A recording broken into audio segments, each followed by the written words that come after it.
Hai. Okey. Baik, kita teruskan dengan soalan bahagian C, muka surat tadi sudah bagi tandas kan? Rehat sekejap kan? Okey, kita sambung bahagian C, muka surat 45.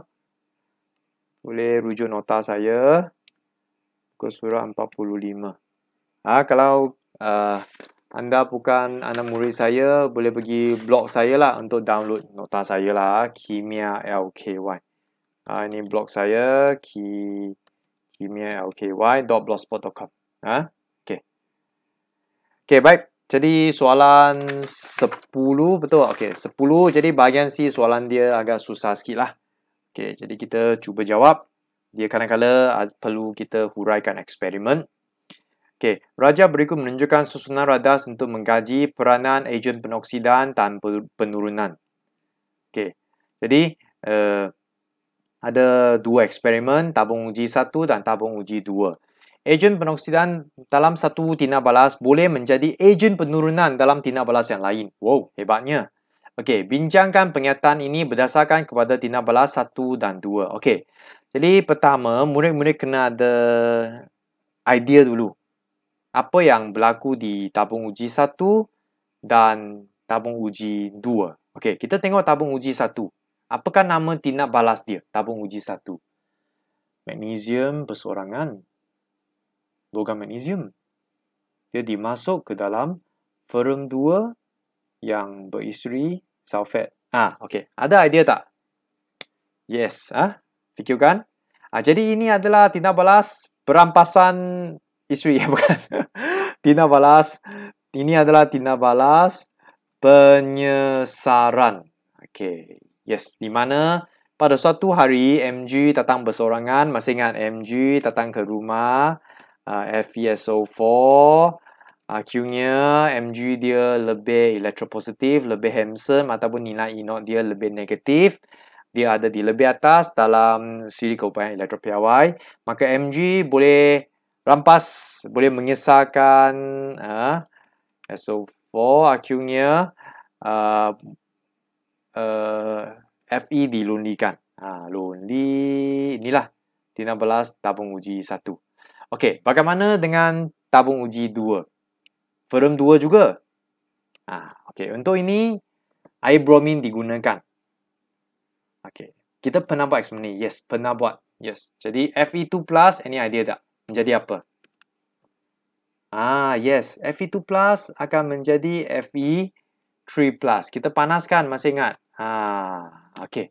So, dengan ada idea ini, kita boleh jawab soalan. Okey, jadi contoh untuk ni, kita boleh tulis ini positif 2. Yang ini positif 3. Jadi kita tahulah. 2 jadi 3. Nombor bertambah. Proses apa? Penoksidan. Very good. Okey, untuk ini, kita boleh tuliskan setengah persamaan dia. Untuk ini, okey, jadi mula-mula dia ada isteri. Jadi dia adalah Fe2+. Kemudian dia telah menjadi Fe, lonely Fe. Okey. Okey, jadi murid-murid kena ada idea seperti ini dulu. Okey, kemudian jom kita tengok nombor penoksidan dia. Yang ini Fe2+, jadi positif 2. Tak nampak. Okey. Jadi ini menjadi lonely, Fe saja kosong. Okey, jadi positif 2 menjadi kosong. Dia telah nombor penurun, maka dia adalah proses penurunan.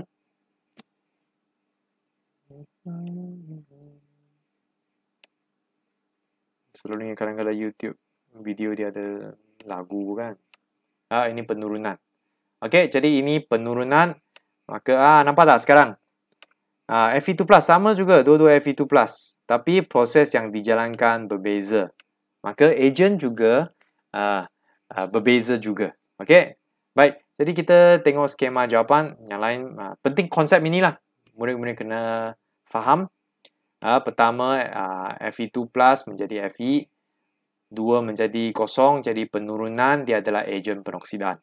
Manakala ini, 2 menjadi 3, nombor bertambah, penoksidaan dia merupakan ejen penurunan. Okey, yang lain murid-murid sudah faham konsep. Okey, jom kita tengok jawapannya.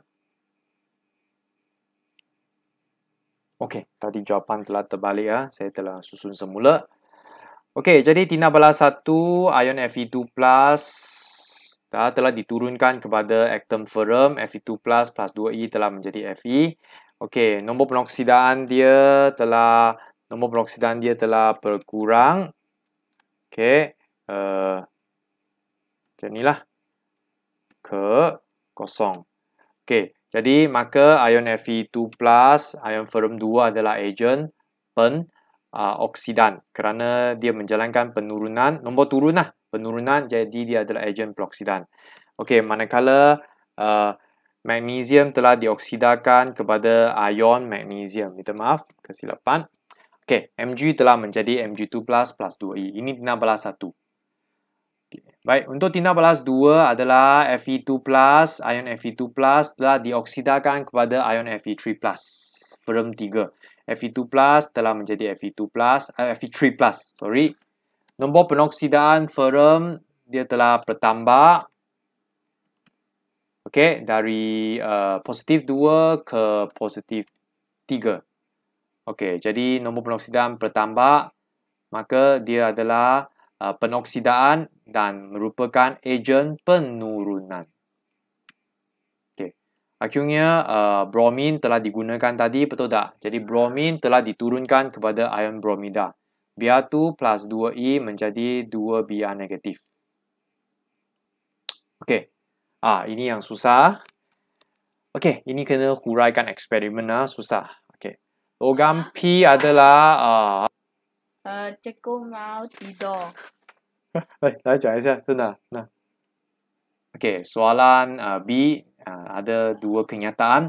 Logam P lebih elektropositif daripada ferrum. Jadi P di atas ferrum. Okey, apa idea yang kamu ada? Ini berkaitan dengan pengkaratan besi. Okey. Jadi kalau lebih atas, dia melindungi ferrum daripada pengkarat ataupun membelahankan pengkaratan besi. Manakala Q kurang elektropositif daripada ferrum, jadi Q letak di bawah ferrum, jadi akan menyebabkan ferrum lebih cepat berkarat. Okey.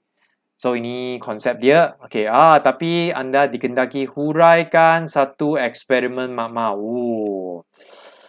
Susah. Eksperimen ni kita belum buat lagi. Tak apalah. Okey. Jadi salin jawapan sajalah. Boleh. Ataupun kita bincang dulu. Lepas itu lepas cuti bulan 6 baru kita buat di dalam mama nanti. Kena masak agak-agak punya. Okey, prosedur. Paku besi dibersih dengan kertas pasir. Satu paku besi dililit dengan logam P. Kemudian satu lagi dengan logam Q. Okey, kesemua paku besi diletak ke dalam tabung uji. Larutan agar-agar dituang ke dalam tabung uji sehingga separuh penuh. Beberapa titis larutan kalium heksasianofera 3 dimasukkan ke dalam tabung uji. Tabung uji ini dibiar 3 hari. Lamanya. Tak apa. Okey, jadi 6 markah sudah dapat.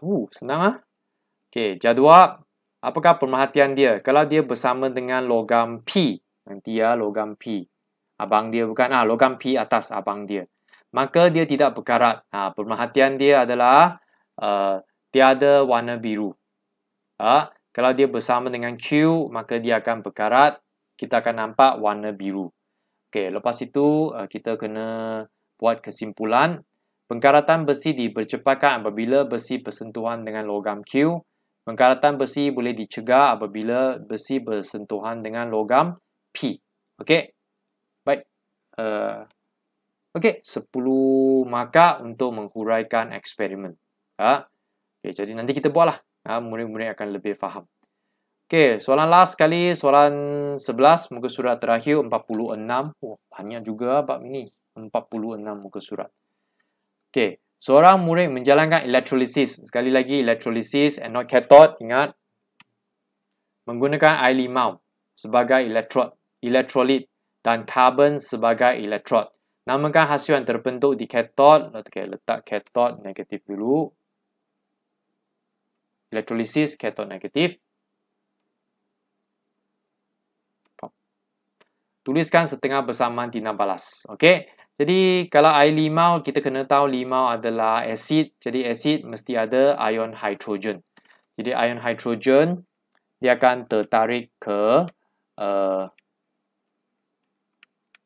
kathod. Kerana kathod negatif, ion hidrogen dia positif. Okey. Jadi namakan hasil dia adalah hidrogen. Okey, dan tulis setengah bersamaan ion hidrogen akan dua ion hidrogen menerima dua elektron, akhirnya menjadi molekul hidrogen H2. Okey, duk makan saja. Okey, seterusnya last sekali soalan B. Oh, ada. Okey, soalan B. Jadi sekali lagi elektrolisis, ada bateri. Okey. Dia nak kamu ramalkan apakah itu YZ. Okey, jadi dia berhati-hati satu. Jadi dianggap pekat. Okey. Baik, pertama cadangkan satu kation ataupun ion positif yang mungkin bagi ion Y positif. Jadi nampak tak Y positif? Jadi murid-murid kena hafal apakah ion yang bercharge positif. Kemudian tulis setengah bersamaan dia. Okey, kemudian satu lagi cadangkan anion. Anion adalah negatif ion yang contohnya Z negatif. Jadi murid-murid pernah hafal bukan banyak ion yang bercharge negatif. Okey, tapi untuk soalan ini dia ada banyak kemungkinan yang boleh berlaku. Banyak alternatif, banyak jawapan. Okey, di sini cikgu hanya bagi satu jawapan saja. Jadi murid-murid boleh juga bagi banyak cadangan bahan kimia lain. Kerana dia satu dikira pekat. Okey, banyak jawapan lah kita boleh terima. Nanti dalam kelas baru kita bincang. Okey, cadangan jawapan. Okey, jadi kita tak boleh guna Cu2+. Saya tahu kita biasa dengan Cu2+, tak boleh kerana 2+. Okey, contoh, cikgu cadangkan Ag+. Okey, tapi kalau Ag+, tak semestinya Ag+ akan dinya charge. Jadi kita kena buat analisis macam ni. Anode cathode, seperti ni, anode cathode. Kemudian tertarik, bergerak secara bebas, tertarik, dinya charge. Semua ni kita kena buat susunan ni. Okey, jadi contoh kita cadangkan Ag+. Okey, jadi di sini ada dua ion Ag+. Okey, satu lagi ion adalah ion H+. Jadi sekarang kita kena tentukan ion manakah yang akan kita pilih. Baru kita boleh tulis setengah bersamaan di sini. Jadi cikgu rujuk kepada nilai E0. Kalau positif, kita pilih nilai yang lebih positif. Ag+, positif 0.80. Okey, untuk H+ adalah 0. Betul? 0.00. Okey. Jadi, manakah murid-murid akan pilih untuk dinya charge? Ion positif, kita pilih yang lebih positif. Jadi, kita pilih Ag positif. Okey. Jadi, akhirnya jawapan dia adalah Ag+. Okey. Baik, seterusnya cadangkan ion Z.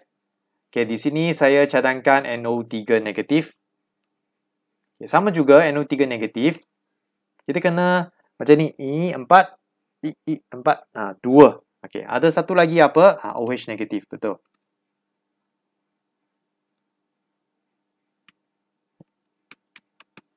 Okey. Jadi ada dua ini. Kita nak pilih siapa?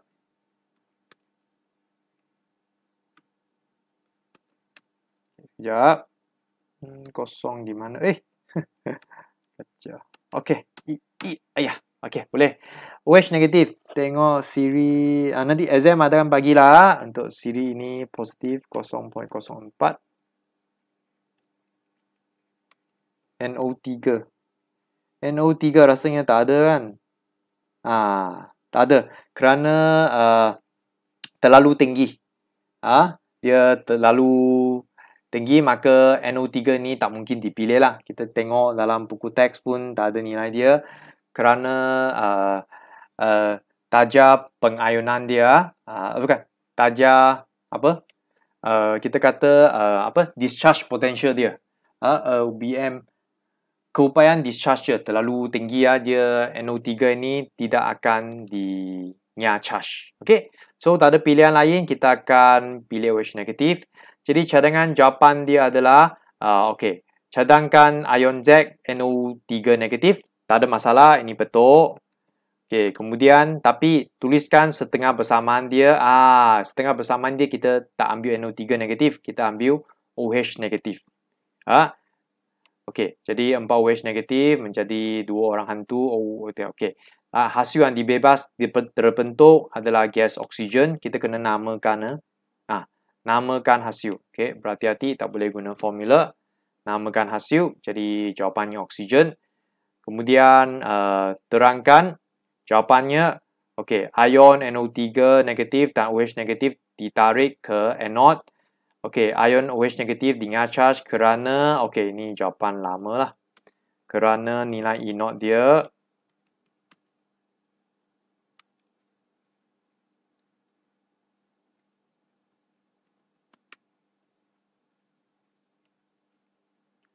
lebih negatif ataupun kurang positif daripada ion NO3 negatif. Okey. Baik. Jadi ion negatif kita ambil nilai E0 yang lebih negatif ataupun kurang positif pun boleh. Okey. Dan lepas itu huraikan satu ujian kimia untuk hasil itu, ujian pengesahan lah. Untuk mengesahkan hasil itu. Jadi hasil itu adalah oksigen. Jadi senang, murid-murid tahu macam mana nak sahkan oksigen bukan? Kita masukkan kayu uji berbara ke dalam tabung uji. Kayu uji akan menyala semula, menunjukkan kehadiran gas oksigen. Okey. Akhirnya, kita tengoklah sekali. Okey, eksperimen sekali lagi. Kita telah main dalam makmau. Seorang murid bercadang untuk menyadukan sepatang sudu besi dengan logam argentum. Okey, berhati-hati. Jangan guna cuprum, walaupun di makmau kita hari itu guna cuprum yang warna perang. Tapi soalan nak argentum, kita kena guna argentum. Huraikan satu eksperimen. Kita kena huraikan. Okey, untuk menyadukan sudu besi, penerangan anda mesti mengandungi gambar raja berlabel, kena lukis gambar, 2 markah, prosedur setengah bersamaan dan pemerhatian. Okey, ini gambar raja dia. Okey, switch jangan buka. Nanti sekejap. Saya tutup switch dia. Okey, ini jangan buka. Tutup. Tak lukis pun tak apalah. Biar tutup. Okey, kemudian anode, kepingan argentum, cathode kita guna sudu besi. Sekejap, soalan ni sudu besi ya? Sudu besi. Okey, sudu besi, lukis sudu besi. Kunci besi, kunci besi. SPM tahun ni keluar 2000 bukan. SPM tahun lepas baru saja keluar.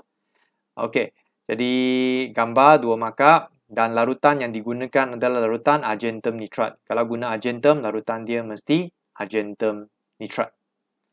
Okey, prosedur senang saja. Bersihkan sudu besi dengan kertas pasir.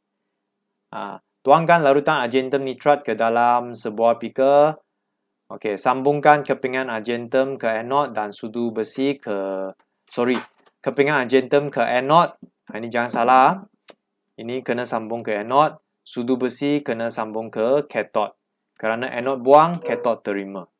Okey, celupkan kedua-dua elektrod ke dalam larutan. Lengkapkan litah. Okey, akhirnya setengah bersamaan sangat senang. Iaitu Ag menjadi Ag plus E. Manakala cathode terbalikkan sahaja. Okey, last sekali. Akhirlah. Anak kacau. Nak tidur. Akhirnya anode. Elektrod. Salah eja. Elektrod argentum telah menjadi nipis kerana anode buang. Jadi dia menjadi nipis. Dan cathode pula dia pebejar kelabu terenap pada sudu besi. Sudu besi tu dia akan dienap dengan pebejar kelabu yang merupakan argentum. Maka dia menjadi cantik. What is that? Pikachu. Okey, baik. Okey, cukup. Jadi di sini ada 2 contoh macam mana kita kena huraikan eksperimen. Itu sebabnya cikgu kata bila buat eksperimen sangat penting. Kerana kita dikendaki tulis prosedur 5 markah macam itulah. Tapi boleh ingat-ingat lah. Tak ingat pun tak apa. 5 markah je. Tak apa bukan. Ini senang. Setengah bersamaan senang. Perhatian pun senang. Okey, itu saja. Harap murid-murid boleh menguasai bab ini. Bab ini memang bab yang sangat-sangat susah. Okey, tak apa. Lepas bab ini kita relax sikit lah. Okey, jadi minggu depan kita sambung bab baru. Seronok seperti yang khabar. Okey, baik. Itu saja. Sekian terima kasih. Selamat malam. Bye.